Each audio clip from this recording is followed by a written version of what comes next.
President. The Greens have opposed the punitive and discriminatory cashless debit card since its inception, and we welcome this legislation to end its compulsory use in the 4 cashless debit card trial sites. Today is a big day for the more than 17,000 people who were forced onto the cashless debit card over the last 6 years. Anyone living in Ceduna in South Australia, in the Goldfields regions or East Kimberley region in WA, in the Bundaberg Hervey Bay region in Queensland, and who has been on the cashless debit card will finally be able to control their own finances again, able to buy clothes for their kids at second-hand stalls, able to pay cash for fruit and veg at street markets, and to buy stuff on eBay, rather than having most of their income quarantined on a debit card. I am celebrating with them and for them today. The evidence provided to our Senate committee inquiry into the bill was stark. 2 stories collected by the National Council of Single Mothers and Their Children exemplify the appalling impacts of the cashless debit card on people. One person said, "I survive on cash. Everything I own is from garage sales or op shops. Most of my food comes from the farmers' market or roadside stalls. I cannot afford to buy new things from shops, nor can I afford a lot of store-bought items. I'm not alone. It's the only way single mothers can afford to live and feed their children on what is the lowest paid yet most important job." Another person said, "In the 3 years I've been subjected to this lunacy, the cashless debit card has 1. Attempted to prevent me from accessing a private speech therapist in my community, 2.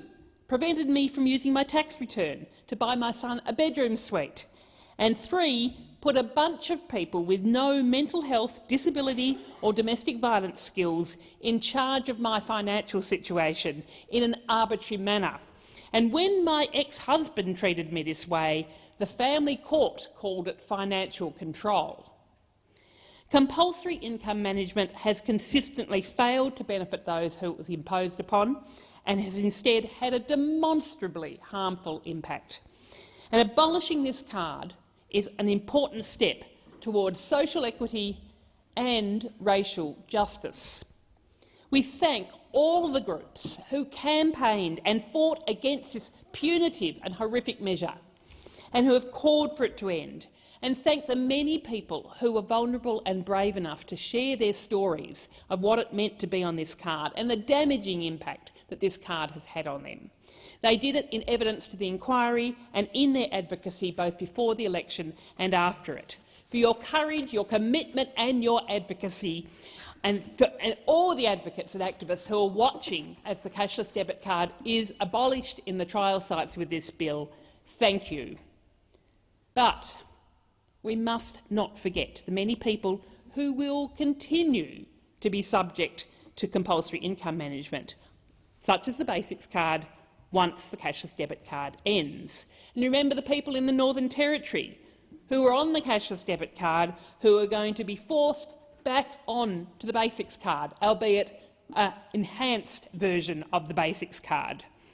At the Senate inquiry into the cashless debit card, the committee heard of the disproportionate impact of the card on First Nations individuals and communities and its contribution to the ongoing injustices of colonisation and persistent economic inequality experienced by First Nations peoples, and this stark division as to how we treat First Nations peoples compared to non-Indigenous peoples in Australia will be even more acute if compulsory income management in the Northern Territory continues after the repeal of the cashless debit card.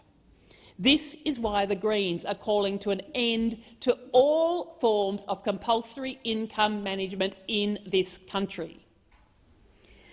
In the final 4 months of the Howard government, Australia was one of only 4 countries that voted against the adoption of the United Nations Declaration on the Rights of Indigenous Peoples. And as the United Nations described it, the Declaration establishes a universal framework of minimum standards and elaborates on existing human rights standards and fundamental freedoms. Article 19 of the Declaration specifies that States shall consult and cooperate in good faith with the Indigenous peoples concerned through their own representative institutions in order to obtain their free, prior and informed consent before adopting and implementing legislative or administrative measures that may affect them. And although we are glad that the Australian government subsequently reversed its position and supported the declaration, there are multiple examples of legislation that has passed through this place that consistently fails to meet the standards outlined in this declaration. And of particular relevance for the bill before us today, Australia's history of colonisation and racism extends into how income management has been designed and deployed in ways that disempower First Nations peoples and run directly counter to the principles of free, prior and informed consent. We know this because First Nations peoples have told governments so over and over again. The Australian Peak Organisation's Northern Territory provided evidence to the committee inquiring into this bill on exactly this point, and they said that compulsory income management is a vehicle for disempowerment and perpetuates stigmatisation of Aboriginal people rather than building capacity and independence. For many, the program has acted to make people more dependent on welfare. Change the Record outlined how the colonisation and dispossession of Aboriginal and Torres Strait Islander peoples from country has taken many forms, including theft of land and resources, exploitation of labour and theft and quarantining of wages and welfare payments. These injustices have caused First Nations peoples to experience persistent economic inequality to this day, and their legacy continues to shape Australia's welfare and social security system. Compulsory income management is a stark example of the type of discriminatory, coercive and top-down decision-making that has caused very real harm to First Nations individuals and communities. The Central Australian Aboriginal Family Legal Unit told our inquiry that compulsory income management undermines self-determination for our people. It is a mechanism by which Aboriginal people and communities are further disempowered, particularly given the ongoing impacts of the Northern Territory intervention. And Dr John Patterson, CEO of the Aboriginal Medical Services Alliance's Northern Territory, he shared with our committee the harm associated with the punitive approaches inflicted as part of the intervention and the racist accusations used to justify them. In a really heartfelt contribution to the inquiry, he said, "This is what happened as a result of the intervention in the Northern Territory all those years ago. It causes trauma and stress on us. When you're trying to lead organisations and you're leading your mob and you've got people out there just casting all these aspersions on you and labelling you, and you have politicians making all these crazy comments that they can't support with evidence, and you've got to try and live and work with that.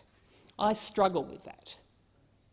Fundamentally, this is something that we have to talk about with regards to compulsory income management. It is a racist policy that has been imposed by government primarily and predominantly on First Nations peoples, and it must end. And we know, of course, from the evidence that compulsory income management doesn't work. For all those who are arguing for the continuation of compulsory income management as a measure to address social problems, I implore you, listen to the evidence. It doesn't work. We've heard it from the Australian National Audit Office, who said in their second report on the CDC that the Department of Social Security has not demonstrated that the CDC program is meeting its intended objectives.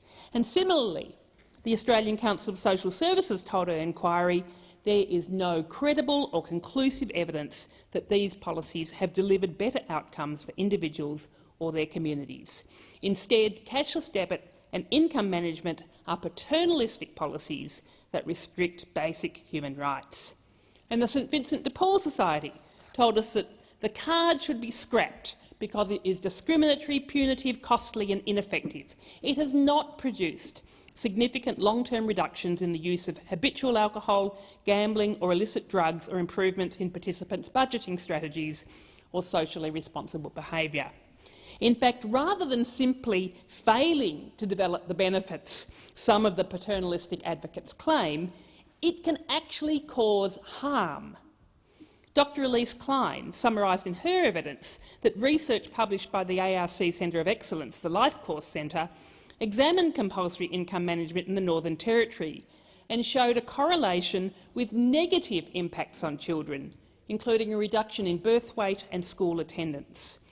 She said the research implications are significant and draw attention to several possible explanations for the reduction in birth weight, including how income management increased stress on mothers, disrupted existing financial arrangements within the household and created confusion as to how to access funds.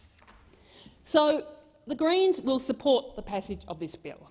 However, we strongly oppose the provisions in the legislation that will enable the minister to move people from the cashless debit card onto other forms of compulsory income management, like the Basics card or the new Enhanced Basics card. And I want to be very clear that we will be moving an amendment to reflect that and reflect our fundamental commitment that compulsory income management should not be imposed on anyone.